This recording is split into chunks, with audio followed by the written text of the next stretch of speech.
Ya, doctora, podemos dar inicio. Muy buenas tardes, siendo las 14:30 del día 7 de agosto del año 2024, se hace presente a través de la plataforma Google House Meet la señora juez titular del 10º Juzgado de Investigación Preparatoria Nacional, Soledad Barrueto Guerrero, con el propósito de llevar a cabo la continuación de la audiencia de acusación en el expediente judicial asignado con el número 125-2023, incidente 5, que se sigue contra Pedro Curay Zapata y otros por la presunta comisión del delito de desaparición forzada en agravio de Genaro Villegas Namuche. Y siendo necesaria la acreditación de los sujetos procesales concurrentes, se concede el uso de la palabra al representante del Ministerio Público para que proceda a su acreditación. Buenas tardes, señora magistrada. Buenas tardes, señores abogados y concurrentes todos. Mi nombre es Rubén Osvaldo Nicama Medina, fiscal adjunto de la Segunda Fiscalía Supraprovincial, Derechos Humanos e Interculturalidad, con acreditación anterior que obren antes. Muchas gracias. Bien. Defensa técnica de la parte agraviada. Buenas tardes, señora juez, y con todos los colegas presentes. Defensa técnica de la parte agraviada. Abogado Raúl Eduardo Calle López, con registro número 2631, Colegio de Abogados de Piura. Demás los datos obran en autos. Gracias. Defensa técnica de Félix Medardo Murazo Carrillo.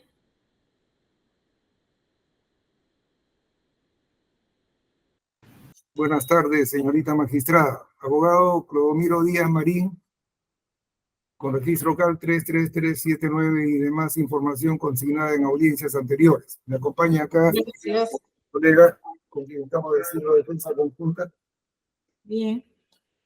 Abogado Luis Felipe Elías Cuenca, con registro del Colegio de Abogados de Lima 34084, defensa conjunta del acusado Félix Medardo Murazo Carrillo, cuyos datos aparecen en audiencias anteriores. Gracias. Defensa técnica de Pedro Curay Zapata. Buenas tardes, señora magistrada. Buenas tardes con el representante del Ministerio Público y con mis colegas presentes, Erwin Sipche Pérez, abogado del señor Pedro Curay Zapata, con los datos procesales ya consignados en las audiencias anteriores. Gracias. Defensa técnica de Máximo Jack León Valdeón.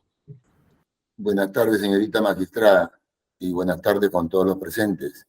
Manuel Dani Pino Ayulo, con registro CAL 43562, abogado de Máximo Jack León Valdeón y demás datos consignados en la audiencia anterior. Gracias. Defensa técnica de Javier Benito Valdivieso Avendaño. Buenas tardes, señorita magistrada y demás colegas presentes. Les saluda Agustín Valdivieso Miranda, con abogado de mi patrocinado Javier Benito Valdivieso Avendaño, con registro ICAP 3928 y demás datos consignados en audiencias anteriores. Realizo defensa conjunta con el abogado que ahorita pasa a hacer uso de la palabra. Buenas tardes, doctor, y con todos los abogados presentes. Mi nombre es el doctor Javier Valdivieso Miranda, abogado del patrocinado Javier Benito Valdivieso Avendaño. El que habla tiene ICAP 6288, quien hace defensa conjunta con el abogado que me antecedió. Bien, gracias. Hay acusados que están en plataforma. A ver, de ser así, acredítense. Buenas tardes, doctora. Pedro Curay Zapata, con DNI 4339-1078 y demás datos consignados en la sala. Gracias. Siguiente. Buenas tardes, señorita magistrada. Los saludo del señor Máximo León Valdeón, mi DNI 4380-2375. Gracias. ¿Hay alguien más? Valdivieso Avendaño. Javier Valdivieso Señorita Avendaño. magistrada, si me permite, por favor. Sí, un momentito. A ver, el señor Avendaño se está acreditando. Javier Valdivieso Avendaño. DNI 036-97-490. Mis demás datos ya figuran en audiencias anteriores. Gracias. Sí, lo escucho, abogado. Sí. Señorita magistrada, mi patrocinado Félix Medardo Murazo Carrillo se encuentra en estos momentos interno en el Hospital Central de Policía adoleciendo de un diagnóstico de hematoma subdural subagudo derecho a nivel craneal y está próximo a ser intervenido quirúrgicamente el día sábado. Su situación de salud es delicada y tengo acá el informe médico 195-2024 que voy a enviar a su despacho a la brevedad, señorita magistrada. Bien.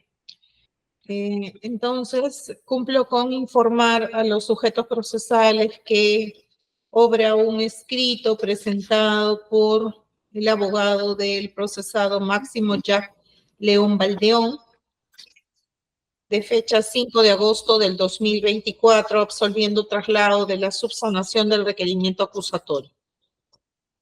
El mismo que se le pregunta al especialista de audio si se le ha puesto en conocimiento a la Fiscalía. Sí, señorita magistrada, buenas tardes. Sí se le ha puesto en conocimiento, doctora, el correo que ya ha consignado. Bien. Estando a lo informado, se declara instalada la presente audiencia y teniendo en cuenta el íter procesal, advertimos que en la sesión anterior el representante del Ministerio Público subsanó su requerimiento acusatorio inicial, así como la Procuraduría Pública ha absuelto el traslado respectivo. Estamos respecto de también la Fiscalía, se pronunció en torno a la reparación civil que peticionó ascendente a la suma de 600,000 soles. Por lo que, teniendo en cuenta que ya el Ministerio Público se ha pronunciado, corresponde la intervención de cada una de las defensas técnicas. Vamos a comenzar con la defensa técnica del señor Félix Medardo Murazo Carrillo. Bien. Observaciones formales al requerimiento acusatorio.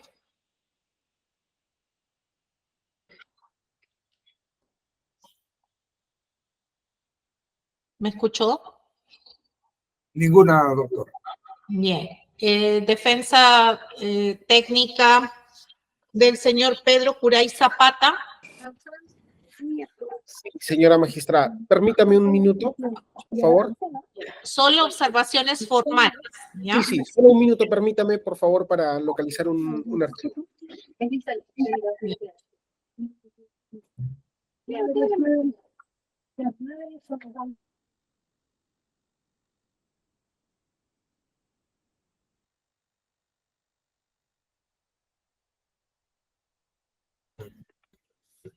Ya lo tengo localizado, señora magistrada. Señora magistrada, Bien, a ver, vamos a establecer el tiempo de intervención máximo en torno a observaciones formales, que son 15 minutos, ¿bien? Entonces, por cada una de las defensas.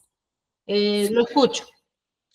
sí, señora magistrada. Con relación a las observaciones formales que justamente señala el representante del Ministerio Público que supuestamente habrían sido materia de subsanación, tenemos la imputación fáctica y específica, los elementos de convicción comunes y específicos, el grado de participación, las cuantías de la pena y los medios de prueba ofrecidos para la actuación del juicio oral. En cuanto a lo primero, señora magistrada, tenemos lo mismo. No se ha subsanado, no tenemos el hecho imputado ni sus circunstancias precedentes, concomitantes y posteriores. Puede usted verificarlo, ¿no? Este prácticamente es un error evidente que ni siquiera necesita un estudio exhaustivo. En relación a los elementos comunes, señora magistrada, los mismos elementos comunes han sido citados para los elementos que presuntamente sustentarían la acusación contra mi patrocinado. Pero si usted puede leer la argumentación se repite, o sea, como elemento común y como elemento de atribución específica.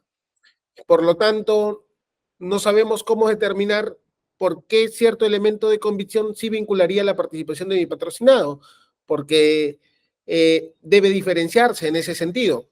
Un hecho, por un lado, es que ese cierto elemento de convicción puede acreditar la existencia de un hecho de relevancia penal y otra que lo vincule a determinada persona.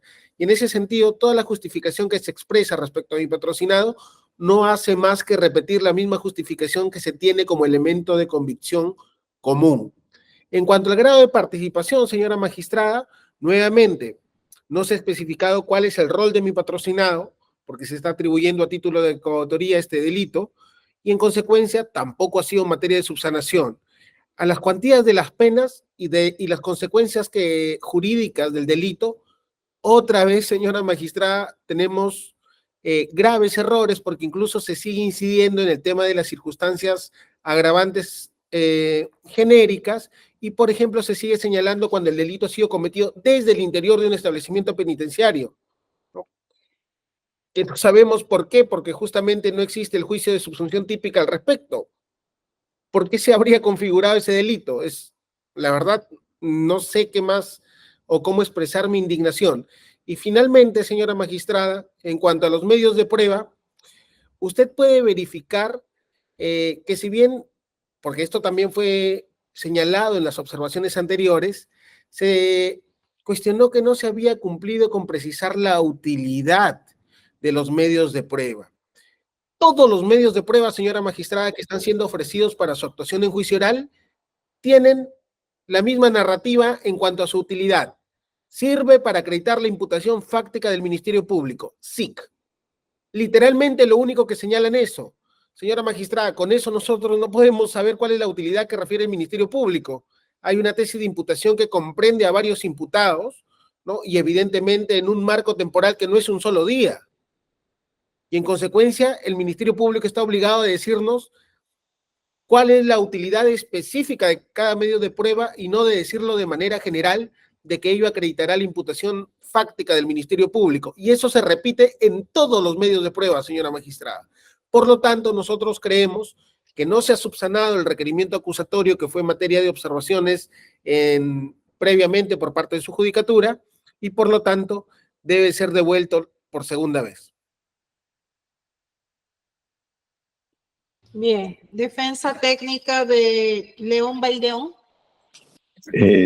Señora magistrada, si me permite.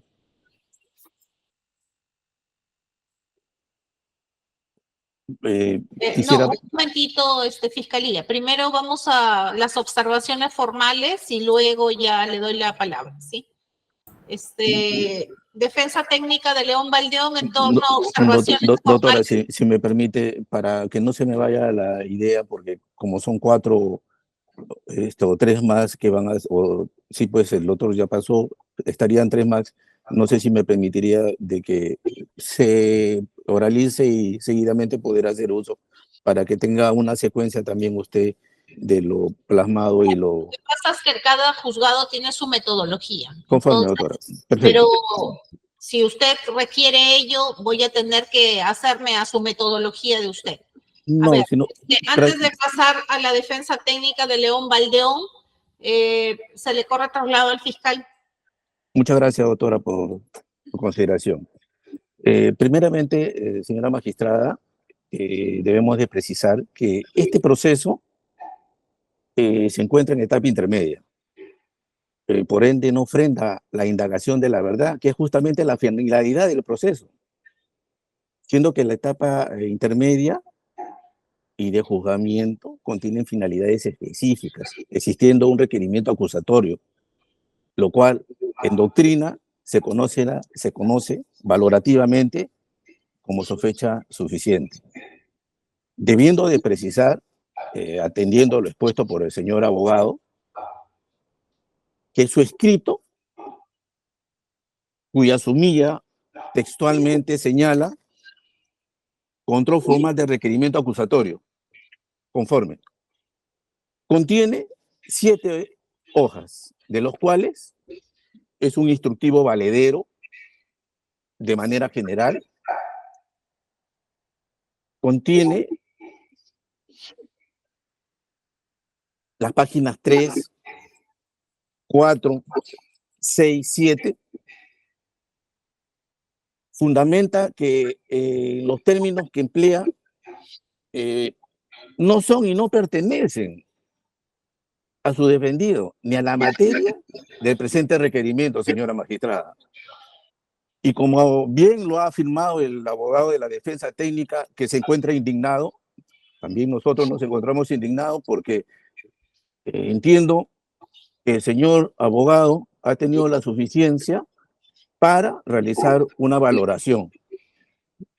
Mire, el señor abogado habla de concurso real, suceso histórico diferenciado, relevancia penal del imputado, falta de elementos de convicción de la acusación de cada delito. Señora magistrada, debemos de precisar que el delito materia es desaparición forzada. Se le imputa a su patrocinado Pedro Kuray Zapata la desaparición de Genaro Villegas Namuchi y no de Javier Ernesto Rodríguez Gómez, a quien hace alusión el señor abogado en su escrito de cómplice, ciudadano que no es sujeto procesal en la presente indagación y sería sujeto de un proceso de cohecho, es decir, lo plasmado en su escrito por el señor abogado no corresponde al presente caso, señora magistrada. Por otro lado, debo de reconocer, sí, la recomendación del señor abogado respecto al libro de imputación concreta del doctor Francisco Celis, que lo señaló en la audiencia anterior, dirigiéndose al representante del Ministerio Público. Sin embargo, señora magistrada, permítame también, con la misma generosidad y recomendación del señor abogado, precisarle que el Tribunal Constitucional ha resuelto en el expediente 2488, ha resuelto de fecha 18 de marzo del año 2004, señora magistrada, respecto al hecho concreto de la desaparición de Genaro Villegas Namuchi. Y a su vez, señora magistrada, es una demarcación doctrinaria que es recogido por los tribunales de justicia en diferentes sentencias. En el caso específico, es una fuente en materia de desaparición forzada, porque también señala la impunidad, derecho a la verdad, derecho a la tutela judicial efectiva, que justamente hoy es materia de evaluación por su judicatura respecto a los hechos de desaparición forzada en agravio de Genaro Villegas Namuchi. Tenemos duda razonable que sus conclusiones que obran en el apartamiento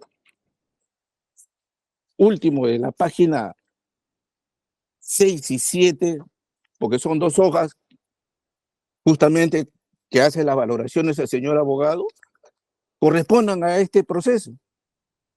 Nosotros tenemos duda razonable de que las conclusiones a lo que ha llegado el señor abogado correspondan al caso materia de análisis correspondiente contra su defendido Pedro Kuray Zapata por el delito de desaparición forzada en agravio de Genaro Villegas Namuchi. Por lo demás, señora magistrada, solicito que se tenga modificado, aclarado, de conformidad con el artículo 352, segundo párrafo, y que se continúe con la secuela de la presente investigación, señora magistrada. Muchas gracias. La defensa técnica, ¿algo que alegar? Señora magistrada, a mí me sorprende porque es un documento que nosotros no hemos presentado una absolución por escrito en este proceso respecto al requerimiento subsanatorio. Según las indicaciones que usted misma indicó, justamente la subsanación iba a ser dada de manera, o las observaciones a la subsanación iban a ser orales, y lo que yo estoy oralizando ahora justamente son las observaciones frente al requerimiento subsanatorio, ¿no? Lo estoy haciendo oralmente, no he presentado ningún documento por escrito. Bueno, ¿y de dónde saca el fiscal el tema de un procesado de cohecho? Usted nunca ha hecho ninguna absolución al traslado de la acusación. No, de la acusación inicial sí, Ya, pero de la subsanación no. De esa acusación inicial, señor fiscal, ahí dice que es por cohecho. Doctora Nicama, ¿me escucha? Por supuesto, doctora, está en su documento. Lo tengo acá a la mano, doctora. Ya, a ver, ¿de qué fecha?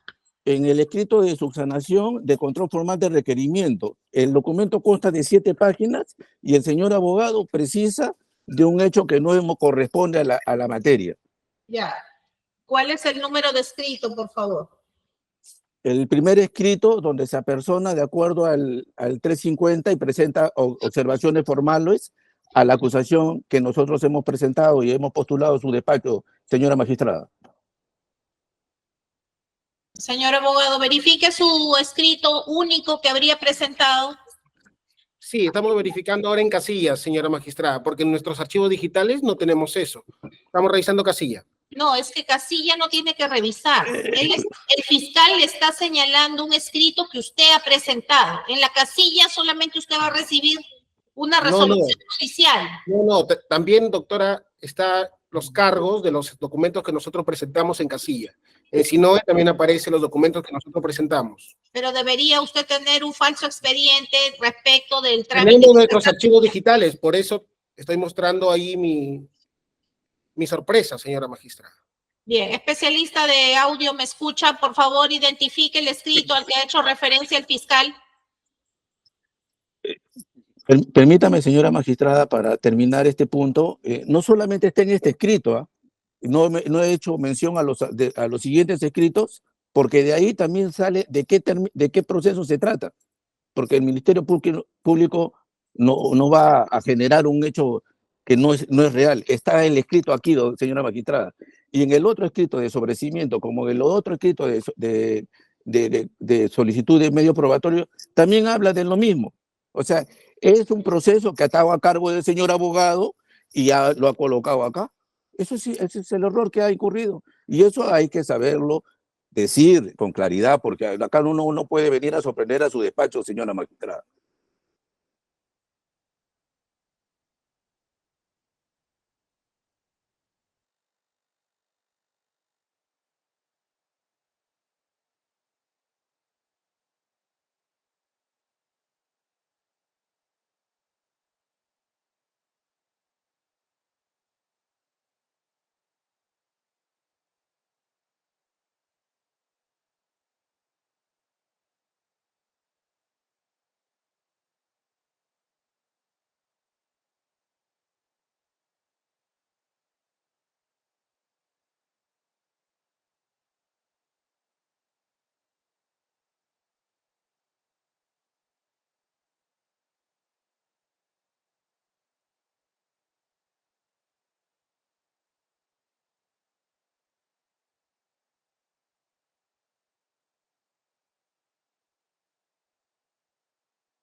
A ver, señor abogado, acá estoy verificando en el sistema. ¿Usted es el abogado de un procesado Andrés Miguel Villarreyes Dávila? No, señora magistrada. Bueno, acá dice que ha presentado el escrito.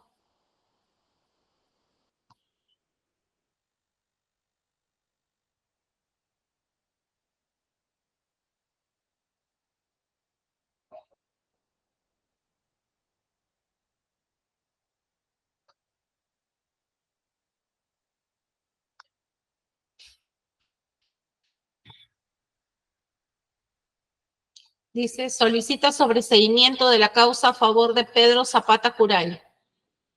Correcto, señora magistrada, esos son los escritos. Estamos igual acá verificando con el equipo de asistencia, señora magistrada.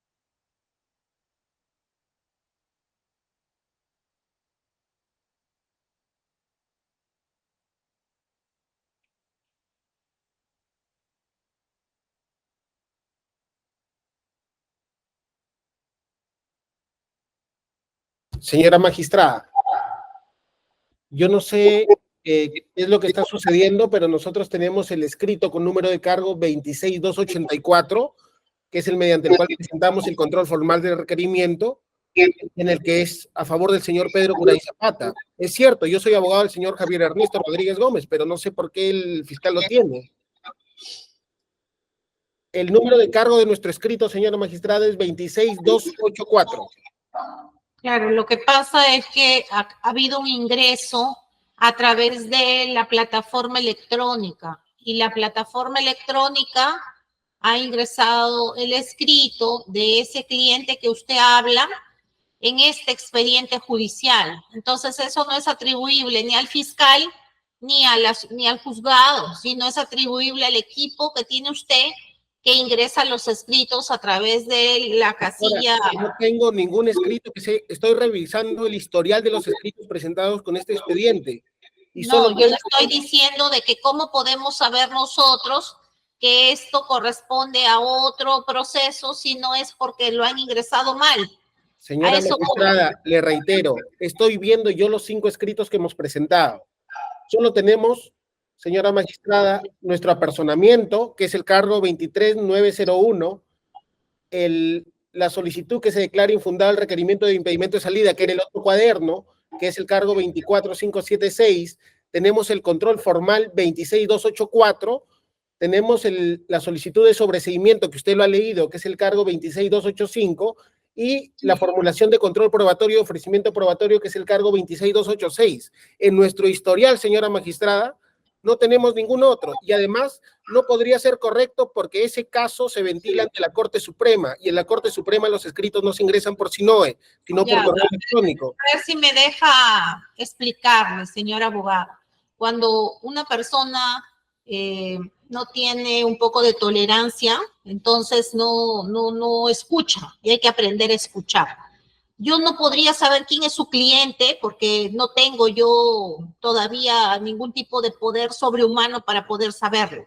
Aquí, en este expediente, que es el que estamos trabajando, que es el 125-2023, se ha ingresado un escrito por parte de un interno que está purgando prisión en el establecimiento penitenciario del Callao. Y aquí se está solicitando algo el 31 de julio del 2024 y aparece ingresado a través de la casilla electrónica con el número 31.143-2024. Señora magistrada. ¿Cómo? No es mi casilla. No es casilla. Yo no puedo ver la casilla. Yo lo que le digo es el número de ingreso. 31.143-2024 es el ingreso del escrito. Y ese escrito indica otra situación que acá no se está ventilando ni las partes corresponden. Por eso es que asumo Señora magistrada, le reitero. fiscal... En los cargos de presentación, señora magistrada, en la parte final aparece de qué casilla proviene el escrito. Usted puede verificar en ese cargo de presentación quién es el presentante. Yo lo que le estoy diciendo es el número de ingreso. Yo no tengo por qué ver más allá de eso. Doctora, le reitero, nosotros no hemos presentado ningún otro escrito adicional, y menos el 31 de julio. Estamos revisando nuestra casilla electrónica, nuestro historial. Bien, señor fiscal, entonces no hay ningún escrito presentado por esta parte. No hay nada, es nada presentado. Bien, así señora, que por favor. Señora magistrada, permítame, por favor, señalarle la secuencia. En consecuencia, los elementos de convicción señalados por el Ministerio Público no acreditan en lo absoluto una posible comisión del delito de desaparición forzada, menos aún vinculan a Pedro Curay Zapata, por lo que no es posible fundamentar su enjuiciamiento cohecho activo específico en contra de Javier Ernesto Rodríguez Gómez, en calidad de cómplice. No son suficientes para determinar su vinculación con el hecho delictivo ni con el tipo penal imputado. Señora magistrada, eso está en el escrito. Lo que yo le he indicado están en los escritos que ha presentado el señor abogado. O sea, no es que la partitura del ingreso, no, señora magistrada. Están dentro del escrito. Ya, ahora para no entrampar a esta audiencia, por favor, porque no vamos a estar demorando por situaciones que no admiten ni una parte ni la otra los errores que habrían cometido. El abogado está diciendo que no hay tal escrito. Por lo tanto, acá el cuestionamiento está. ¿Hay observación formal? Ya lo explicó el abogado. No, el abogado ha explicado sus observaciones formales. Como dije en la audiencia inicial, yo tengo que escuchar a todos y yo resolveré en función a lo que he escuchado. El abogado ya hizo su cuestionamiento formal, usted ya absolvió el traslado. Finalmente, defensa, ¿algo que manifestar en torno a su observación formal? No, señora magistrada, lo estamos oralizando, nos ratificamos. Eso es porque estamos haciendo seguimiento a lo que usted indicó en la debida audiencia, ¿no? De oralizar nuestras observaciones, porque usted no nos corrió traslado, nada más. Ya, entonces, bien, no hay más cuestionamiento. Bien, la defensa técnica de León Baldeón, por favor. Gracias, señorita magistrada. Señorita magistrada, de la lectura de la subsanación del requerimiento acusatorio de fecha 30 de julio de 2024, se advierte que el Ministerio Público continúa con sus argumentos con vicios de falta de motivación interna y externa del razonamiento, que no responden a las preguntas qué, quién, cuándo, dónde, cómo y por qué, para atribuir a mi patrocinado Máximo Jack León Baldeón como presunto autor del delito contra la humanidad en la modalidad de desaparición forzada en agravio de Genaro Villegas Namuchi. En ese sentido, el Ministerio Público, en su imputación concreta, ha soslayado la fecha, pero vamos a deducir que efectivamente había un error material al no ponerlo. Pero afirma que el comandante Medardo Murazo Carrillo, jefe de la Jefatura Sistémica de Seguridad del Estado y contra el Terrorismo de la Primera Región Policial, Yesecote Piura, le ordenó a mi patrocinado Máximo Jack León que el día 2 de octubre de 1992 procediera a la intervención de la detención de Genaro Villegas Namuchi, sin precisar si dicha persona estaba sola o acompañada, sin precisar cuántas personas presuntamente actuaron con mi defendido Máximo Jack León Baldeón, pues que mi defendido actuó solo en dicha intervención y detención, sin precisar el lugar exacto y a qué hora exacta sucedió la supuesta intervención y detención de Genaro Villegas Namuchi, sin precisar cuántos vehículos o en un solo vehículo supuestamente fue trasladado el supuesto detenido Genaro Villegas Namuchi, a qué lugar fue trasladado sin mencionar la prueba testimonial o prueba documental que así lo corrobore, argumentando que los sentenciados por delito contra el terrorismo, Jaime Palacios Preciado, Mario Montero Ramos y Martín Izama Carrión y Luis Alejandro Miranda Moscol, después de más de 30 años, recordaron con exactitud que entre el día 2 y el 4 observaron que Genaro Villegas Namuchi se encontraba detenido en el interior de la Yesecote, el mismo que se encontraba maltratado, decaído, y hasta describieron con exactitud cómo estaba vestido Genaro Villegas entre los días 2 y 4. Todo esto, señora magistrada, nos pone en estado de indefensión, porque casualmente, tomando en cuenta los elementos de convicción, que casualmente debe verse cuáles son los que pueden acreditar la imputación concreta que a nosotros faltaría subsanar y que ha continuado en lo mismo el señor fiscal, corresponden, doctora, a situaciones de superabundancia de documentos del día 3, que no tienen nada que ver con la supuesta imputación del día 2, que ha sido detenido, ¿no? Y que no ha tenido la acuciosidad o el análisis del señor fiscal de poder decir cuáles elementos de convicción acreditan su imputación concreta. Entonces, en ese sentido, agradecería que pueda subsanar nuevamente, se devuelva los actuados y pueda subsanar el señor fiscal sobre el particular, ¿no? Eso es todo, señora magistrada. La Fiscalía, sobre lo invocado. Señora magistrada, conforme a lo expuesto en la resolución número 8, que su despacho corrió traslado al representante del Ministerio Público, se ha cumplido con efectuar la subsanación respecto a la imputación fáctica y específica contra el patrocinado del abogado que ha oralizado, Máximo Jack León Baldeón. Se ha procedido en el punto 2, elementos de convicción comunes y específicos en cuanto a su patrocinado Máximo Jack León Baldeón. El grado de participación, de la misma manera, hemos cumplido de acuerdo a la subsanación efectuada.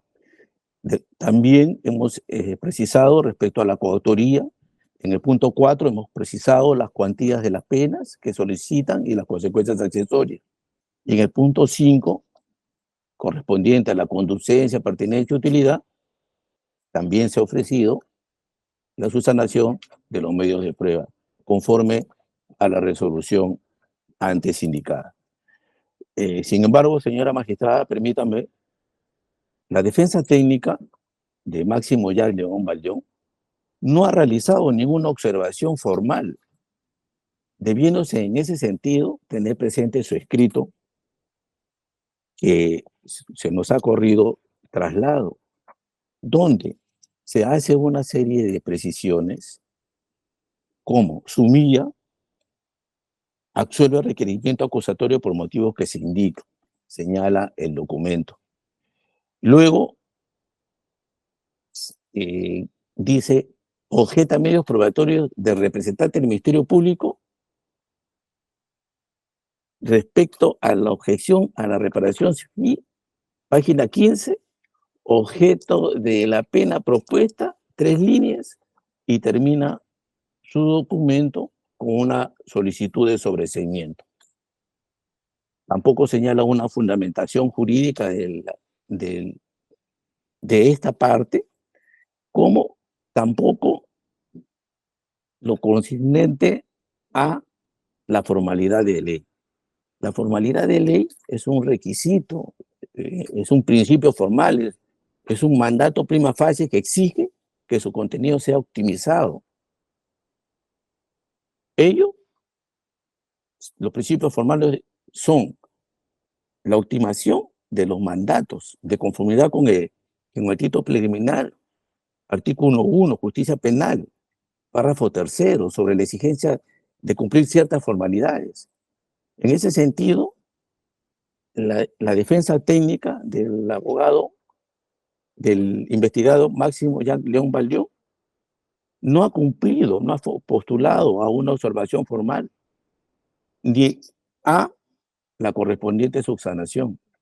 En consecuencia, solicito, señora magistrada, que se tenga debidamente por absuelto la subsanación conforme a la resolución emanada por su judicatura y que se continúe con el presente secuela del proceso. Bien, defensa, finalmente. Señorita magistrada, el señor fiscal parece que no ha tomado en cuenta mi absolución del recurso de requerimiento acusatorio primigenio, que ahí está casualmente porque nosotros no estamos siendo cuestionados para que subsanemos, ¿no? Entonces está manteniéndose el requerimiento acusatorio primigenio. Lo que estamos haciendo simple y llanamente es hacer algunas observaciones a esta nueva subsanación del Ministerio Público, pues mantenemos nuestra posición en el requerimiento de acusatorio inicial, donde se ha cumplido con todo lo que indica el Código Procesal Penal al respecto. Entonces, mal podría decir el señor fiscal de que no se ha cumplido en esta parte con subsanar como para poder repetir nuevamente todo y cansar a vuestra judicatura con mucha papelería. Entonces, lo que estamos diciendo es la parte que nos corresponde, en que queremos casualmente no estar en estado de indefensión y queremos que casualmente esté una imputación fáctica, concreta, clara, precisa para poder desarrollar la defensa, ¿no? Eso es todo, doctora, y los elementos de convicción que casualmente lo acreditan. Esto no es otra cosa más. Gracias, señora magistrada. Señorita magistrada. Bien. Finalmente, la defensa técnica de Valdivieso Avendaño, observaciones formales.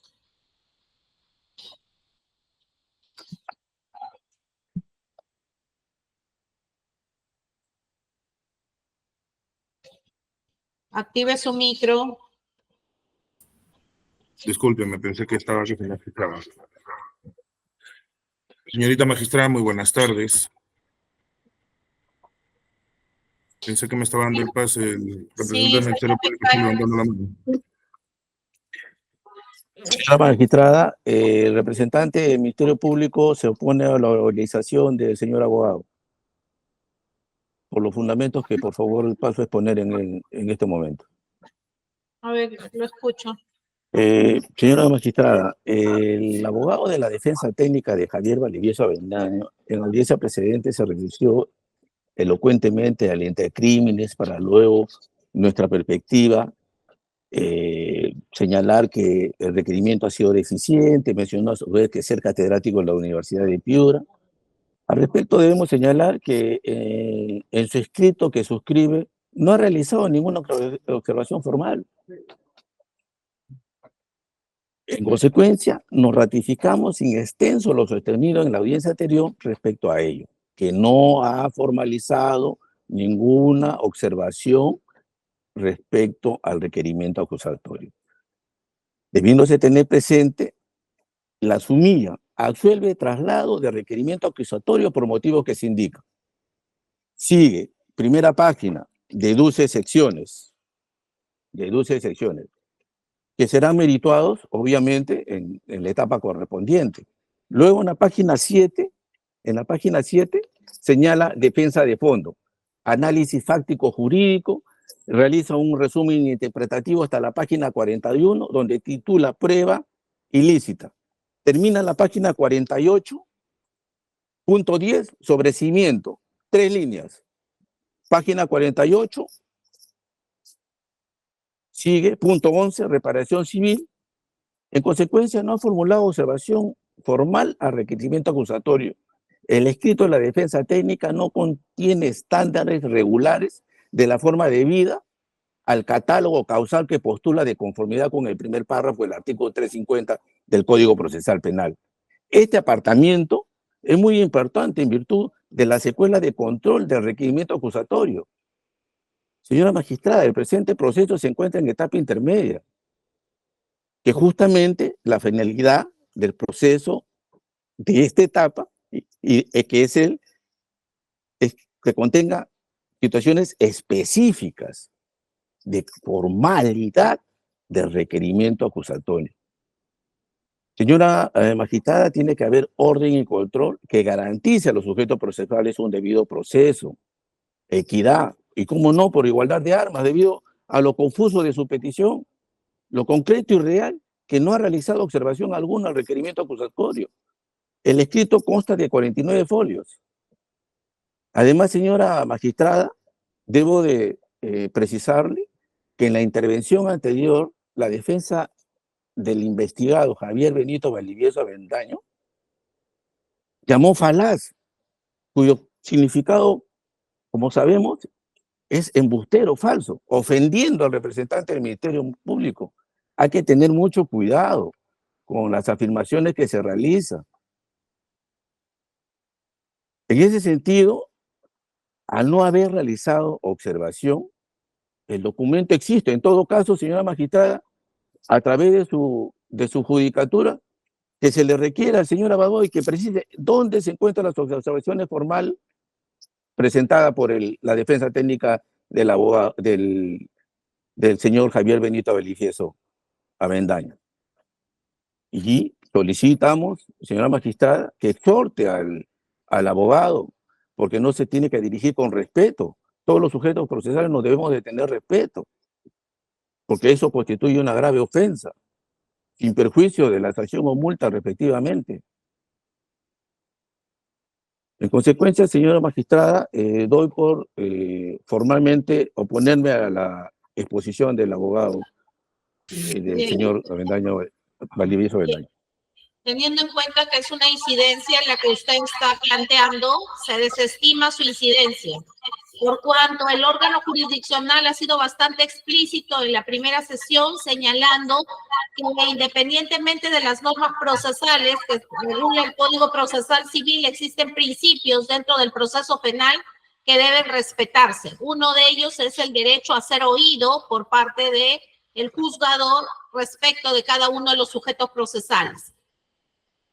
Argumentar lo que usted está argumentando equipararía que yo tendría que convocar audiencia únicamente a la Fiscalía y no a la defensa técnica de los acusados si es que estos no absuelven el traslado de la acusación, lo cual no es el espíritu del legislador desde el momento en que instaura un proceso en etapa intermedia. Por lo tanto, teniendo en cuenta que lo argumentado por su despacho no tiene sustento legal, este órgano jurisdiccional desestima el pedido efectuado. De otro lado, teniendo en cuenta que es necesario que las partes se expresen en audiencia y en función a lo que aleguen, el órgano jurisdiccional emite el pronunciamiento, este se emitirá una vez que cada uno haya terminado su intervención respecto a lo que es objeto de debate. Esto es, las observaciones de índole formal al requerimiento acusatorio. Por lo tanto, se desestima la oposición a la intervención de la defensa técnica del procesado Javier Benito Valdivieso Avendaño. Lo escucho, señor abogado. Buenas tardes, señorita magistrada. Le hago una pregunta antes de poder pasar a hacer la pregunta. Esta es mi exposición. Estamos hablando de los controles formales de la ampliación del requerimiento acusatorio, la que se realizó en la audiencia anterior, ¿no? No estamos hablando aún del escrito de acusación que presentó primigeniamente, sino sobre la subsanación. Sobre ello estamos hablando en esta instancia. Es lo que yo he entendido. Voy a explicar, porque parece que no se entiende el trámite. El legislador ha establecido en el artículo 350, numeral 1, que las partes tienen 10 días para absolver el requerimiento acusatorio. Plazo único que otorga el legislador para que las partes absuelvan el traslado. Ese plazo ustedes lo han tenido, por lo tanto, los que absolvieron el traslado dentro del plazo lo habrán hecho correctamente de acuerdo a esa normativa. Los que no lo hicieron, el órgano jurisdiccional los escuchará y determinará lo correspondiente al momento de la emisión de la resolución respectiva.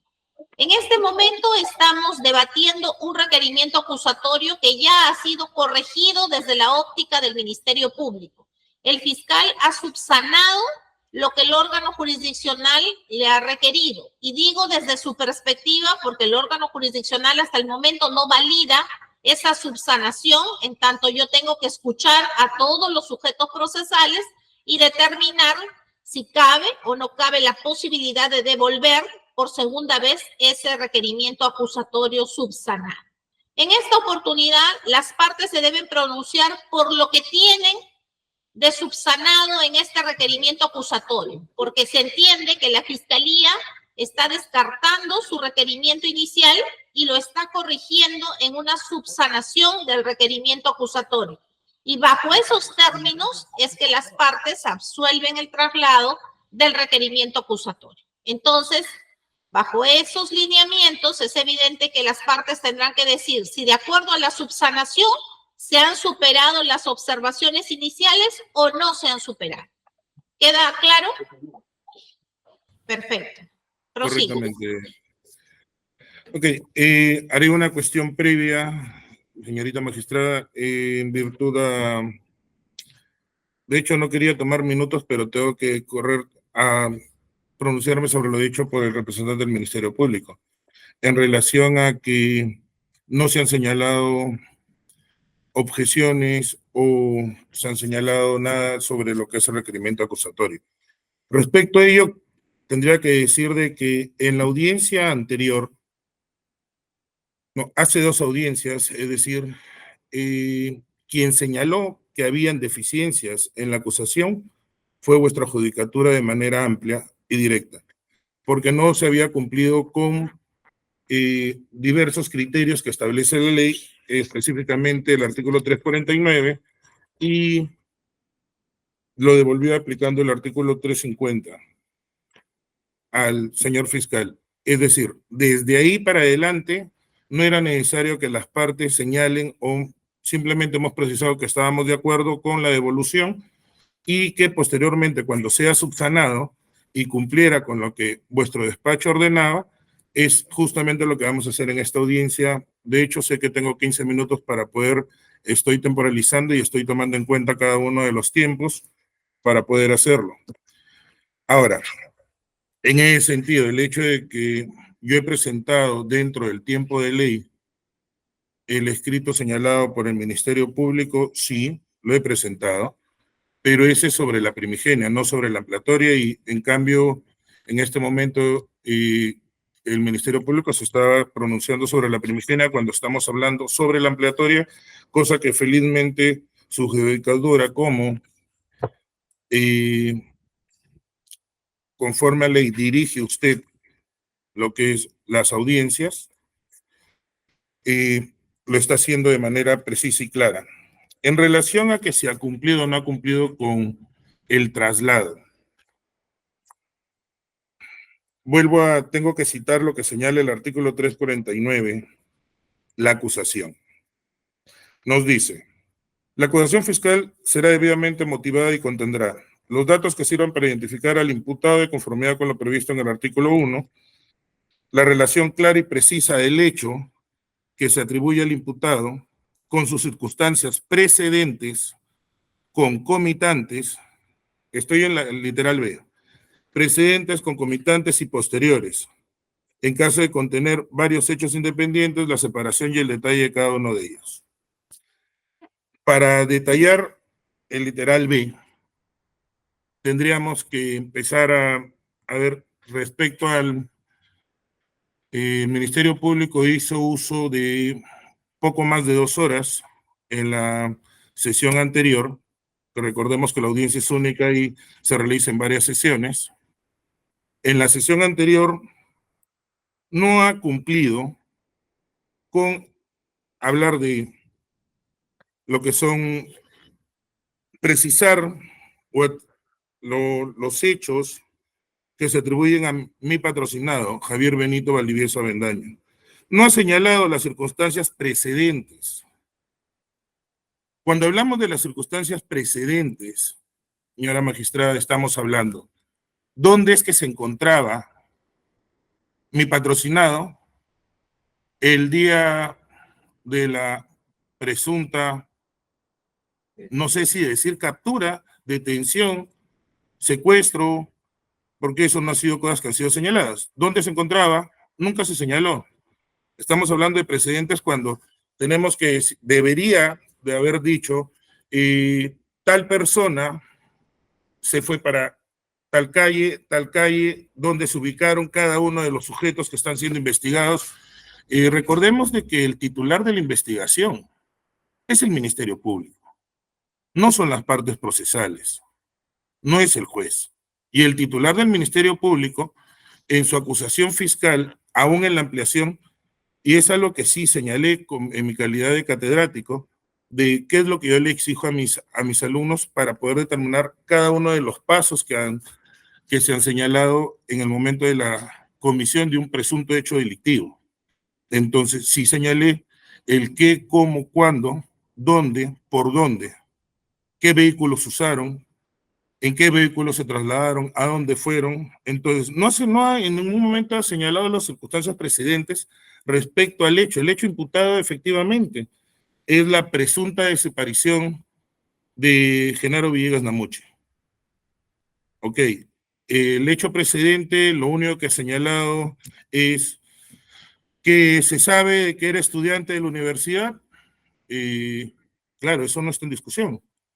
Que presuntamente salió de su casa el día tal, no ha demostrado que él estuvo en su casa, no hay documento alguno que demuestre que él estuvo en su casa y que salió, no hay documento alguno que demuestre que lo vieron, quienes lo vieron, imágenes, fotos, videos, o algún documento medio probatorio, o haya esbozado, porque estamos hablando de que al momento de que él ha hecho la ampliación de la subsanación, lo que tenía que hacer era pronunciarse de manera oral sobre cuáles son los elementos o cuáles han sido el comportamiento que ha realizado, el comportamiento típico antijurídico, que entre comillas lo llevaría a poder ser determinado como culpable.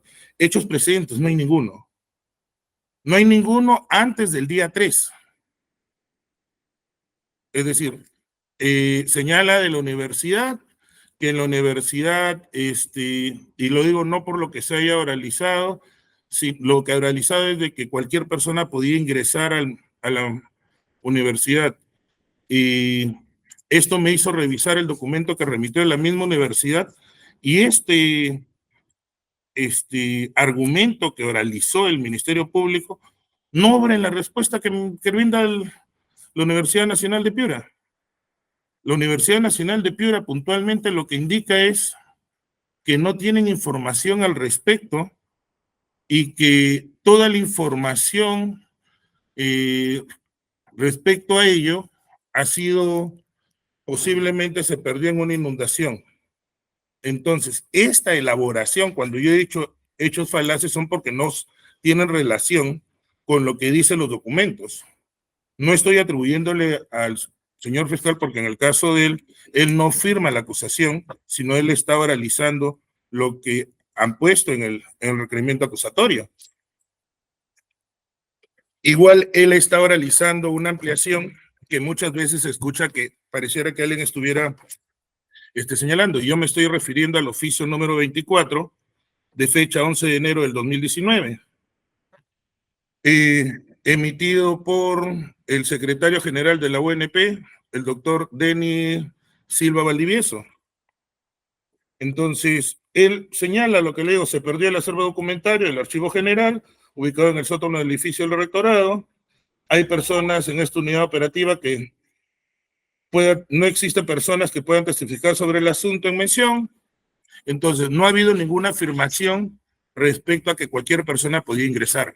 Ahora, desde siempre, la ley establece que cualquier accionar, cualquier actuar que haga un ministerio, un miembro de la Policía Nacional, en ese entonces Policía de Investigaciones del Perú, que lo hagan con el Ministerio Público, que lo haga con, tenían que tener permiso del juez para poder realizar cualquier allanamiento.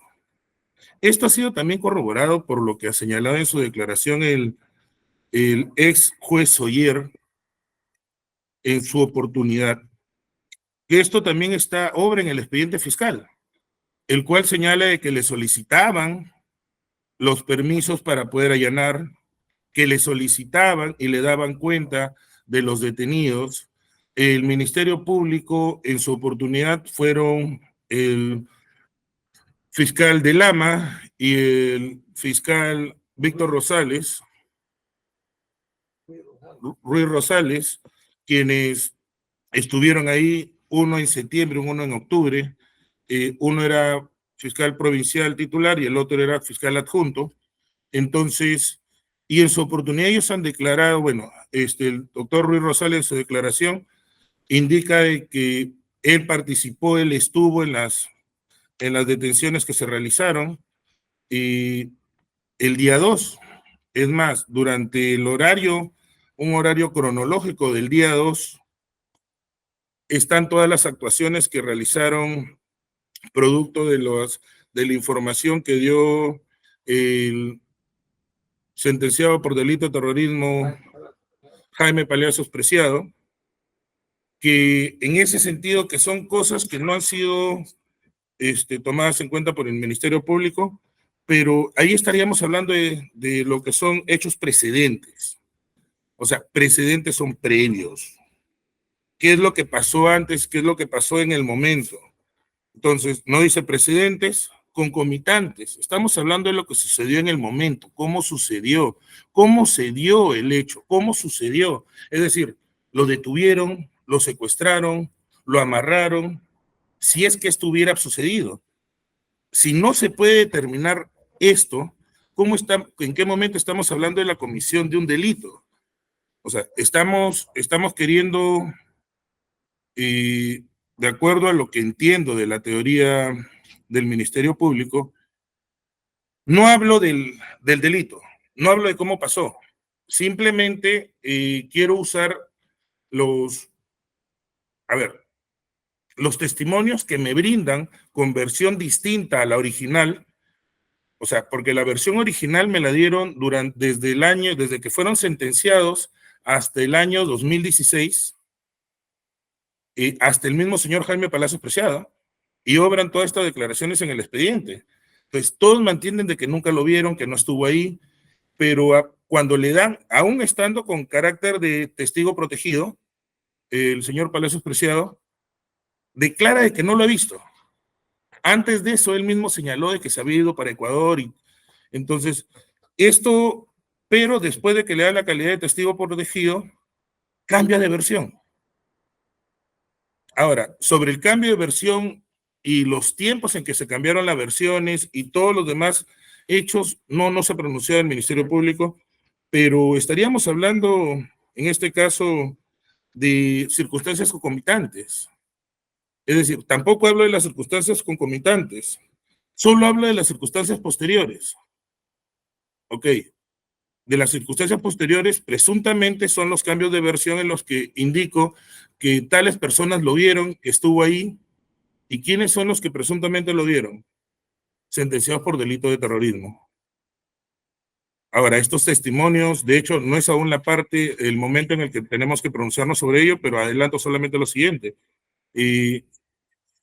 Existen acuerdos plenarios que dicen que las declaraciones brindadas por el acuerdo plenario 02-2005, CJ-116, del 30 de septiembre de 2005, nos señala que todos los testimonios brindados por personas en las cuales se pueda sustentar que existe ánimo de venganza, y muchos de ellos han señalado, como bien lo ha hecho el Ministerio Público, al indicar que es, ¿por qué? Porque ellos han trabajado en la GSCOTE, porque los han detenido, porque los han investigado. Entonces, estamos sustentando de que hay un ánimo de odio. Esto haría de que las circunstancias posteriores tampoco sean tomadas en cuenta. Ahora, no podemos intentar probar un hecho o intentar sustentar un hecho solamente en hablar de circunstancias posteriores. Debo tener circunstancias precedentes y concomitantes. Esto no ha sido sustentado. Lo precedente y concomitantes no ha sido señalado ni subsanado en la ampliación del requerimiento. De ahí nos dice que señalen los elementos de convicción que fundamentan el requerimiento acusatorio. Elementos de convicción. Los abogados que me han precedido en la palabra, si bien es cierto, se ha intentado desacreditarlos, señalando de que no han señalado objeciones a la acusación primigenia, por eso es que al comienzo de hacer uso en este momento de la palabra, lo que he dicho es, es sobre la ampliación, ¿no? Sí, sobre ello no necesitamos presentar por escrito, ya que como ya lo dijo la abogada Edwin Sincha, usted misma dijo que solo se presentaba una vez dentro del plazo de 10 días y de ahí para adelante todo iba a ser oralizado. Entonces no teníamos necesidad de presentar por escrito ningún documento, sino empezar a oralizar. ¿Por qué? Porque para eso tenemos la litigación oral que ya viene siendo usada en nuestro país, y en base a eso es de que los abogados han hecho uso de las palabras, uso en cada momento y en ese sentido le digo, elemento de convicción que fundamenta el requerimiento acusatorio, de manera individual.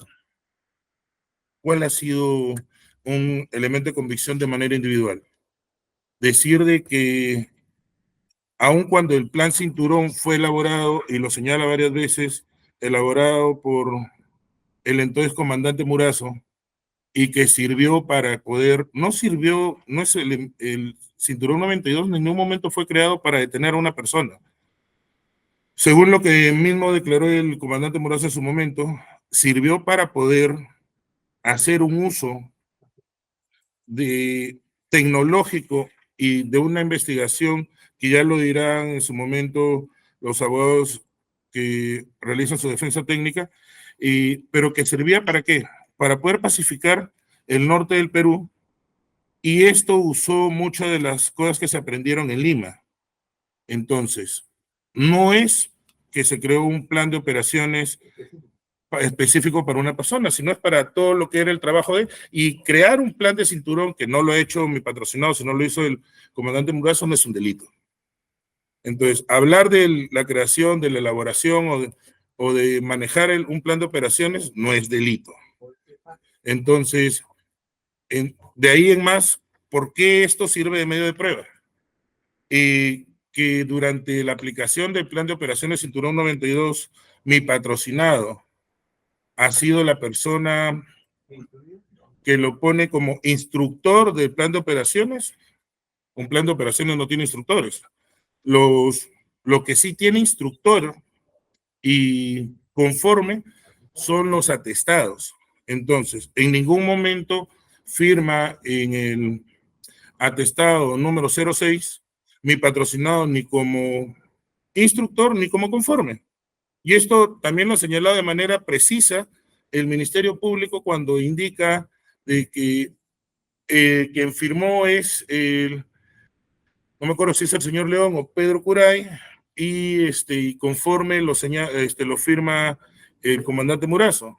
Entonces, en ese sentido, sobre mi patrocinado, no existen pruebas específicas que señalen su imputación.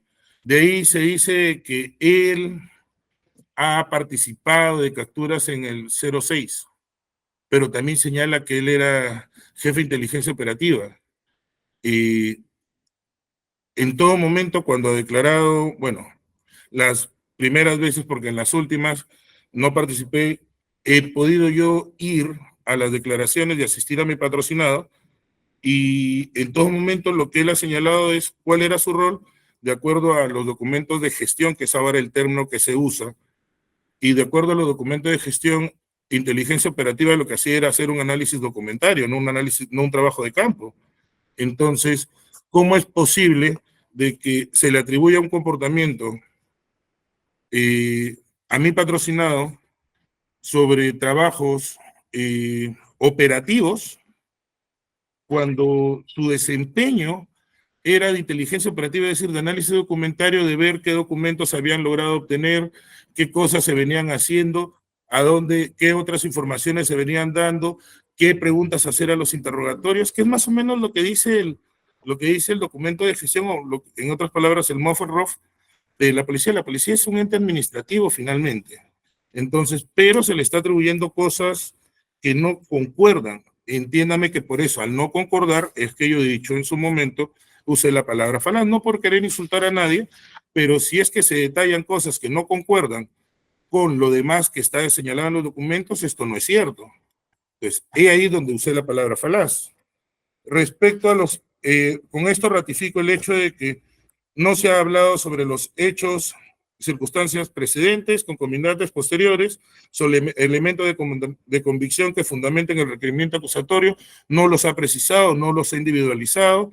De hecho, también ratifico lo dicho en que en todo momento se han señalado de manera genérica a todos, no solo a mi patrocinado, sino a los demás patrocinados, de manera genérica, los mismos hechos, los mismos medios probatorios, el mismo comportamiento. Y si hablamos de que se le está atribuyendo a mi patrocinado coautoría, la coautoría, para poder hablar de coautoría, tenemos que hablar de que se individualizaron comportamientos. Es decir, alguien dijo, yo hago esto, tú haces lo otro, cada uno se repartieron las acciones por realizar. Señorita magistrada, ¿en qué momento se han individualizado los comportamientos? Disculpe que aquí en el norte hace calor y la garganta se seca cuando uno está hablando. Y le digo, ¿en qué momento se han señalado, se han individualizado comportamientos de todos los investigados y en especial de mi patrocinado? Mi patrocinado es como si en todo momento hubiera hecho qué, no sé, no se determinó, pero algo debió haber hecho. Y por ese algo que creo yo que debió haber hecho, debe ser procesado. Así no funciona la ley penal. La ley penal funciona señalando ¿qué hiciste esto? Sobre esto yo te proceso. Sobre esto tú te defiendes. Si no me señalas precisamente qué es lo que has hecho, ¿cómo defiendo a mi patrocinado? Yo tengo que intentar entender qué es lo que me quiere decir la acusación, pero no sé exactamente qué es lo que dice. Entonces, yo tengo que intentar absolver o responder o pronunciarme sobre el todo, porque sobre lo específico no me puedo pronunciar, dado que no hay un comportamiento específico que haya sido señalado. Y se supone, presumí, esperé, quise y considero que era el motivo de vuestra judicatura, que cuando se le devolvió al Ministerio Público el requerimiento acusatorio, lo que se esperaba es de que lo hiciera, de que precisara, dijera, hey, en tal folio hay tal acto, se ha demostrado tal hecho, tal cosa, hicieron tal, cada uno de los coautores realizaron ciertos comportamientos. Esto fue como lo hicieron en la móvil en que lo trasladaron, así lo cogieron, fue acá, fue allá. Eso no se ha hecho. O sea, si nos vamos desde el punto de vista simplista, y espero que no se malentienda, o sea, el punto de vista simple, y reduzco mis palabras porque a veces puede que se tomen a mal, estoy usando el castellano como se debe, pero a veces es mal tomado. Se supone que debió haber cumplido con todo esto. No, no ha pasado así, señorita magistrada. No se ha cumplido con subsanar el requerimiento acusatorio. Sigue siendo genérico. Ahora, exactamente, estamos en la etapa intermedia, pero la etapa intermedia es la que se hace el control para ver si tiene mérito o no tiene mérito para pasar a juzgamiento. En esta etapa estamos hablando de si ha cumplido o no con subsanar la omisión advertida por vuestro despacho. Pero en el caso de que cumpliera con, tendríamos que empezar a hablar de las diferentes fases. Y sí, efectivamente, en ese momento me tocará hablar sobre lo que son medios de defensa técnico, me tocará hablar sobre medio de defensa de fondo, sobre empezar a hablar sobre las pruebas, sobre por qué es que no deberían ser consideradas ciertos medios probatorios, porque aún no son pruebas, recién después de que sean actuadas por vuestra judicatura se convertirán en pruebas, estamos hablando de medios probatorios, y finalmente, debido a todo ello, pronunciarme si es que debe o no debe sobreseerse la causa. No estamos aún en esa etapa, estamos solamente hablando de lo que es el control, o estamos hablando de si ha cumplido o no con lo que ordenó vuestra judicatura. Y esto no ha sido así, señorita magistrada. Ahora, sigo señalando lo que dice nuestro Código Procesal Penal. La participación que se le atribuye al imputado, literal, solamente se señala coautoría. Pero ¿cómo? No se ha precisado, no se señala, no se individualiza. Por lo tanto, no se ha cumplido. F, el artículo de la ley penal que tipifique el hecho, la primera parte y la segunda parte de la cuantía. Sobre la ley penal que tipifique, ha señalado el artículo 320. Y al mismo tiempo debo señalar que en el momento, el año 92, y lo señalé en mi escrito, la ley que estaba vigente es el artículo 323, que hablaba sobre lo que es, y no habla sobre desaparición forzada, pero se pronuncia sobre ello. No existía el tipo de desaparición forzada. Entonces, recordemos de que la ley penal se aplica en el tiempo. Eso es lo que nos da lo que es la estabilidad jurídica. Si lo señaló bien en su momento, de que esta norma ha sido modificada posteriormente. Claro, ese trabajo lo hice revisando lo que es el SPIG del Poder Judicial, la cual me determina cuáles son todas las normas vigentes en los tiempos, y la norma aplicable vendría a ser la del 323. Norma que posteriormente fue derogada, claro, pero debemos aplicar la norma que es vigente en el tiempo. Intentan desarrollar una teoría de delito continuado, pero pregunto yo, si aún no se ha logrado establecer que existió un delito, ¿cómo podemos hablar de un delito continuado? O sea, primero tengo que probar la existencia de un delito. ¿Cuál es el delito? La desaparición forzada. Aquí no he demostrado que ha existido desaparición, menos que ha sido forzada. Entonces, ¿cómo puedo hablar de un delito continuado? En ese sentido, tendríamos que hablar de la presunta aplicación del 323. Entonces, no cumpliría, a mi criterio, con lo señalado en el literal F del artículo 349. Segundo, sobre lo que es la cuantía de la pena, sí lo señalaba, en eso sí ha sido preciso señalar de que está pidiendo 25 años para mi patrocinado, es la única parte que así ha sido bastante precisa, y en ese sentido sí tengo que señalar que esa parte sí ha sido precisa, aun cuando lo indicado no estoy de acuerdo, pero en su momento tendré que pronunciarme sobre ello. Sobre literal G, el monto de la reparación civil, sí la ha señalado. También quedó visto que el abogado de la parte agraviada en ningún momento se ha personado, se ha constituido como parte civil, por lo tanto, cualquier documento que hubiera sido presentado por él no tendría mayor mérito en el presente proceso. Respecto a la cuantía, no estamos para pronunciarnos en este momento, en su momento me pronunciaré, pero sí se ha señalado lo que es la reparación civil. respecto a los medios de prueba que ofrece para su actuación en audiencia, y volvería a caer en lo mismo, de decirle de que los medios probatorios no han sido individualizados y que, bueno, en la etapa procesal de la audiencia en la que corresponda hablar de ellos, voy a tener que plantear mis objeciones a cada una de ellas y por qué es que no deberían ser estimadas. Entonces, en conclusión, para no aburrirla demasiado, le diría, a mi punto de vista, desde el punto de vista técnico, no ha cumplido con subsanar las objeciones o omisiones señaladas por vuestro despacho y por lo tanto debería ser devuelto por segunda vez o en todo caso, si vuestro despacho lo considera pertinente, de hecho yo recomiendo, no puedo ordenar, tal vez solicitar el sobreseimiento, ¿no? Porque ¿cuántas veces más se le va a pedir de que subsane un hecho? No sé, pero ese ya es carácter de vuestro despacho. Ahora, Bien, antes de que levante la mano... Cuestiones formales, ¿sí? Sí, por eso le digo, son cuestiones formales. Antes de terminar de hacer uso de mi tiempo, lo que le diría es que, como simplemente comentario, pido a vuestra judicatura hacer una valoración válida de los argumentos señalados para que pueda usted precisar y ver si es que se ha cumplido o no se ha cumplido con subsanar las omisiones y en base a ello tomar las decisiones que la ley ampara. Eso sería lo que tengo que decir hasta el momento, a menos de que por alusión tenga que volver a hacer uso de la palabra. Bien, Y si no me lo permite. Bien, Fiscalía.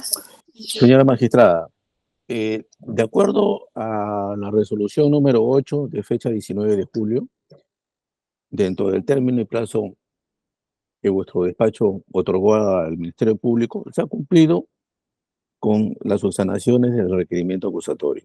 Entre ellos, en el punto número 1, imputación fáctica y específica de el señor Javier Benito Valdivieso Avendaño. En el punto 2, elementos de convicción comunes y específicos del señor Javier Benito Valdivieso Avendaño. El grado de participación, en el punto 3, también se ha hecho las valoraciones y subsanaciones correspondientes con relación al señor Javier Benito Valdivieso Avendaño.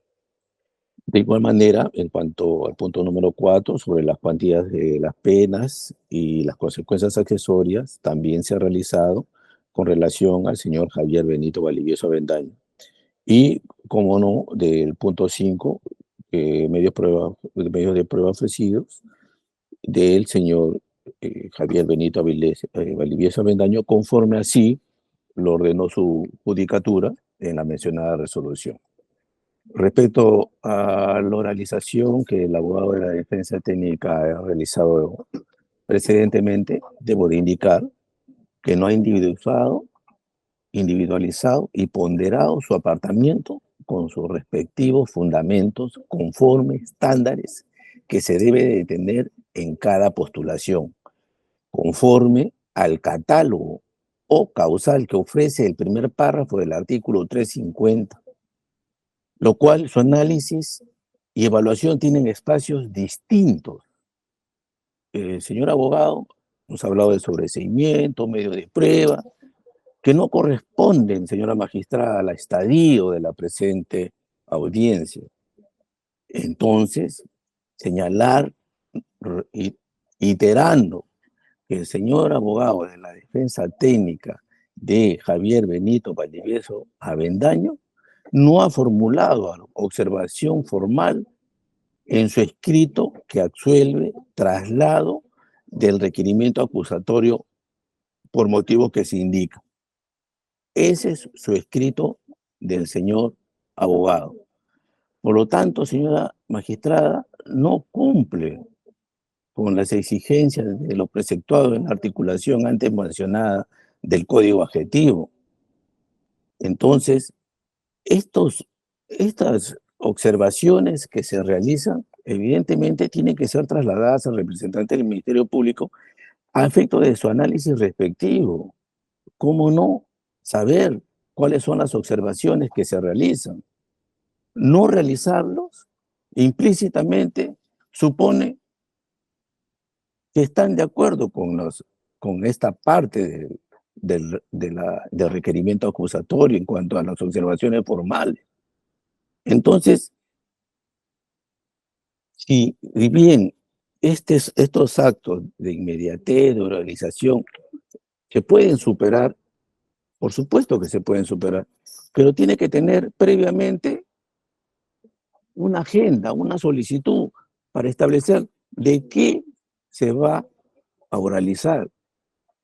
Porque mientras que no se exista ninguna, entiendo, señora magistrada, y de acuerdo a una perspectiva, es que se está implícitamente de acuerdo con el requerimiento acusatorio.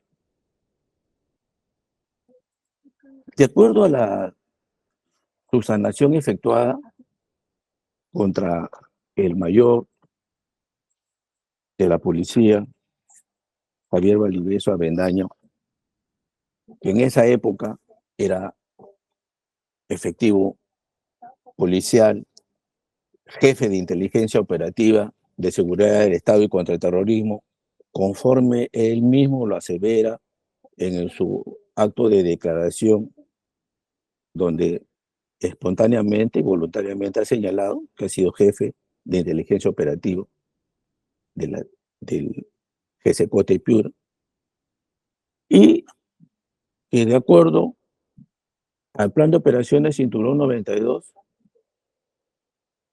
participó, como también participó del atestado policial número 06 de COTE GSCOTE.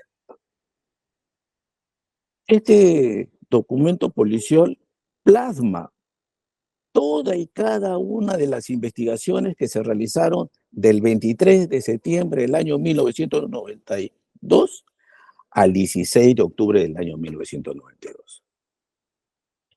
En su condición de jefe operativo de inteligencia del GSCOTE Piura, y asimismo, y está dentro de los actuados policiales de ese atestado policial, que participó activamente en intervenciones a algunos ciudadanos que se encontraran sujetos a ese atestado policial. Dicho sea, este plan de operaciones tenía un objetivo, una finalidad. Su objetivo era la desarticulación del Comité Regional de Sendero Luminoso en el norte, que operaba en la región Grau, provincia de Piura. Entonces, esos son los hechos que han precedido a la intervención que se produjo con fecha 2 de octubre, donde el señor Javier Benito Valdivieso Avendaño, en la condición anotada, participó conjuntamente con el comandante jefe de GSCOTE Piura, asimismo con los instructores y conforme Pedro Curay Zapata y Máximo Yag León Baldión. Estos actos, evidentemente, clandestinos, toda vez de que no existe una anotación, un registro de la fecha en la cual se intervino a Genaro Villegas Namuchi. La hipótesis que se tiene es que Genaro Villegas Namuchi, conocido como Denis, ya habría sido delatado por uno de los testigos presenciales el 23 de septiembre, como otro que ocurrió el 1 de octubre del año 1902, antes de la intervención del 2 de octubre del año 1992. El conocido como Denis, según lo refieren esos dos testigos primigeniamente, era un miembro de la organización presuntivamente Sendero Luminoso, jefe de una célula de aniquilamiento del Bajo Piura, Catacaos. Se tenía información que en su domicilio se realizaban actos previos a los actos terroristas. Existe una demarcación que en el mismo documento policial así lo precisa, haber participado en una serie de atentados terroristas, siendo uno que se suscitó en el atentado Kuromori, donde falleció un policía, y es en donde este testigo, que estuvo sujeto a ese atentado policial por delito de terrorismo, participó conjuntamente con Denis, porque en el domicilio del conocido Denis se hospedaban, como se vuelvo a repetir, se hacía análisis previos, y luego se plasmaban los resultados de las mismas acciones terroristas. Una vez conocido esto, ya Genaro Villegas Namuchi, conocido como Denis, era un objetivo para las instituciones, en este caso, de acuerdo al plan de operaciones Cinturón 92. Es así que el día 2 de octubre se procede a la intervención de detención de Genaro Villegas Namuchi, quien luego es privado de su libertad y conducido a la GESECOTE de Piura, lugar en el cual entre el 2 al 4 de octubre del año 1992 es confrontado y reconocido por 4 sujetos, quienes también eran intervenidos por el delito de terrorismo. 4 sujetos, testigos. Está volviendo a aludir lo que usted ya lo ha dicho en su intervención Conforme. inicial. Sí, Entonces, simplemente... ¿Puedo hacer uso de la palabra por alusión? Simplemente, señora magistrada, concluyo aquí que Genaro Villegas Namuchi, dentro del 2 al 4 de octubre del año 1992, fue visto en las instalaciones de la GESECOTE de Piura, lugar donde fue privado de su libertad y desapareció. Este hecho no ha sido comunicado a las autoridades por parte del acusado Javier Benito Valdivieso Avendaño. En consecuencia, señora magistrada, existe sospecha suficiente que vinculan a Javier Benito Valdivieso Avendaño en la desaparición forzada de Genaro Villegas Namuchi. Ahora, respecto a la coautoría, que también se ha hecho mención, la coautoría es una forma de autoría en la que cada sujeto no realiza el hecho por completo, sino que lo realiza junto a otros, ninguno de los cuales por sí solo puede ser autora, sino es un hecho que a su consumación todos son responsables. Existe una casación donde se describe diversas clases de coautoría. Existe la coautoría sucesiva, coautoría alternativa. En el caso concreto de la desaparición de Genaro Villegas Namuchi, consideramos que sería la coautoría agregada, que es justamente a la que se postula por cuanto cuando aparece varias personas siguiendo la decisión común, realizan la acción ejecutiva, pero alguna o algunas de las acciones de dichas personas producirán el resultado. Entonces, los elementos de la coautoría son 2. Un objetivo consistente en la aportación del sujeto al hecho y el otro es subjetivo, que es la resolución común o el pan concreto. En este caso, la desaparición forzada de Genaro Villegas Namuchi. Eso ha sido todo respecto a lo que concierne las observaciones formales deducidas por el abogado de la defensa técnica de Javier Benito Valdivieso Avendaño, señora magistrada. Bien, Magistrada. finalmente la defensa de Valdivieso, de manera sucinta, por favor. Sí, magistrada. De nuevo, buenas tardes. A ver, digamos, no sabía que tenía un momento para volver a intentar hacer o subsanar lo ya subsanado en este momento, pero es más o menos lo que intentaba hacer el representante del Ministerio Público, y ha reiterado lo mismo, como ya lo señaló usted, es decir, se da cuenta de que para esto se le cambia, no es jefe operativo de inteligencia, sino jefe de inteligencia operativa, que es lo que se declaró y lo que obra en autos. Entonces, es distinto ser un jefe operativo de inteligencia a ser un jefe de inteligencia operativa. La inteligencia operativa, como ya lo señalé, es analizar documentos, ver en base a los testimonios de los otros y poder hacer las preguntas a las personas que hubieran sido capturadas. En este caso, todos los capturados, conforme a los documentos que obran en el atestado 006, están señaladas, es más, las autorizaciones brindadas por el fiscal, el juez Oyer y las actuaciones del Ministerio Público de su momento, todas sobran ahí, efectivamente, pero se está haciendo un análisis condicionado, por decirlo de cierta forma, de los documentos, señalando de que la creación del atestado, la elaboración del atestado ha participado. Si vamos a hablar de que participó, claro, o sea, cada quien participó haciendo su trabajo, porque si no, no le hubieran cancelado por su trabajo y hubiera pasado al retiro mi patrocinado, pero su labor es efectivamente hacer un análisis documentario. Entonces, esto no es trabajo de campo, no es hacer trabajo operativo.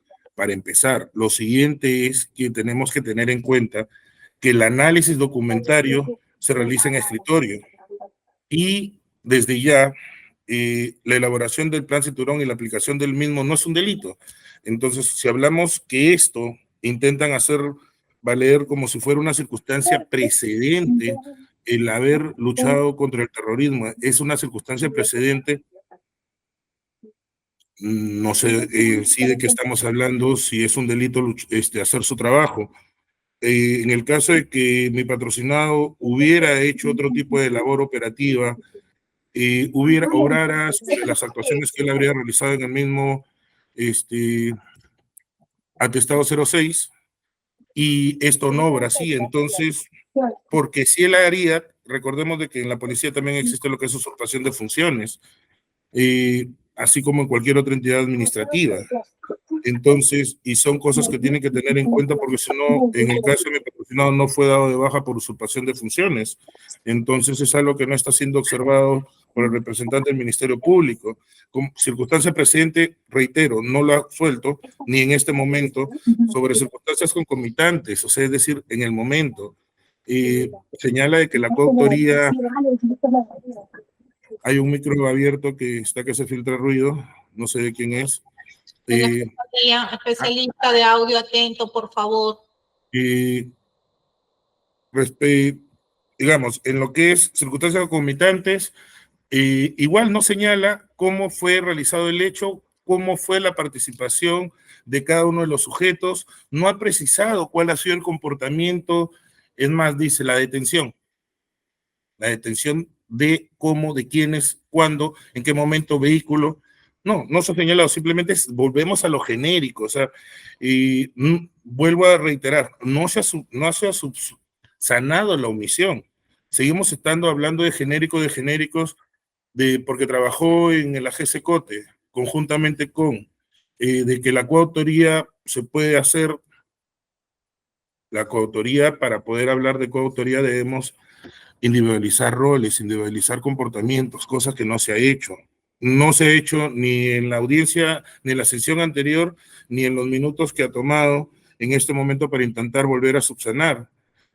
Sobre circunstancias posteriores, se habla de que, es decir, yo necesito probar, considero yo, como titular de la investigación, el Ministerio Público necesita probar y demostrar que sucedieron los hechos del día 2 para poder hablar de qué pasó el día 3 y qué pasó el día 4. No puedo hablar del día 3 o 4 sin haber probado las circunstancias concomitantes del día 2 o previos del día 1. Es más, si hablamos de una relación de cosas y que figuran en el atestado 06, hablan hasta de horarios de cosas que estuvieron haciendo, sobre detenciones, sobre diferentes actuaciones que realizaron los miembros de la GCCOTE hasta altas horas de la madrugada, y después de eso hay un trabajo de oficina, efectivamente, que es analizar todos los documentos, es el trabajo que hizo mi patrocinado, y también los demás investigados también tenían derecho a descansar porque las personas normalmente dormimos. Entonces, entiendo yo de que dentro de la presunción, es decir, de la teoría fiscal, lo que intentan decir es que los investigados o los procesados en este caso eran superhumanos que no descansaban, no tenían derecho ni tenían sueño, porque todas las 24 horas del día podían trabajar como si fueran máquinas. Eso no es posible física, biológica, ni naturalmente. Entonces, reitero, no se ha subsanado las omisiones, no se ha individualizado comportamientos, no se ha cumplido con lo señalado en el 349, inciso B, y respecto al hecho de que se vuelva a intentar señalar de que no lo hice por escrito, caeríamos en un dime y direte, que son cosas que tienen que ser evaluadas por su judicatura, pero entiendo de que cuando no hay argumentos para poder desestimar mis argumentos, tengo que irme por las líneas colaterales, ya que no puedo ir por el plano directo. Yo sí estoy yendo por el plano directo de cosas que la ley señala que debieron haber sido absueltas, que debieron haber sido señaladas y que no se han señalado. Y al no cumplirse con ello, no se estaría cumpliendo con lo que ordenó su judicatura, señora juez, señorita juez, y es lo que tengo que decir por el momento. Bien, entonces con la intervención de la defensa técnica de Valdivieso Avendaño hemos terminado todo el extremo de observaciones formales. Vamos a diferir la continuación de esta audiencia para el día viernes 9 de agosto a las 9 de la mañana. Quedan válidamente notificados todos los sujetos procesales. Subsisten los mismos apercibimientos que dieron lugar a la presente convocatoria. Se suspende esta audiencia a esta hora, toda vez que la suscrita también tiene audiencias programadas a las 16:15. Bien, no vi ninguna la hora, por favor, doctora, la hora de... Viernes 9 a las 9 de la mañana. El mismo link. Muy bien. Ya. Muy bien, doctora. Doctora, Sí, por una confusión del doctor Clodomiro Díaz Marín, estoy en representación en defensa conjunta de nuestro patrocinado Félix Murazo Carrillo. Permítame hacer brevemente uso de la palabra para ratificar lo expuesto por los abogados defensores. Sí, yo le entiendo. A ver, un momento. Lo que pasa es que al momento que se le preguntó a la defensa del señor Murazo si hacía observaciones formales, dijo que no. Todavía no se ha debatido el aspecto sustancial. Así que su intervención ya precluyó la etapa en la que usted tenía que absolver las observaciones formales. Vamos a emitir el pronunciamiento en la siguiente sesión y si tuvieran observaciones sustanciales ya podrían decirlo en ese momento. ¿Bien? Se cierra la grabación de audio a las 16:09. Buenas tardes. Buenas tardes con todos.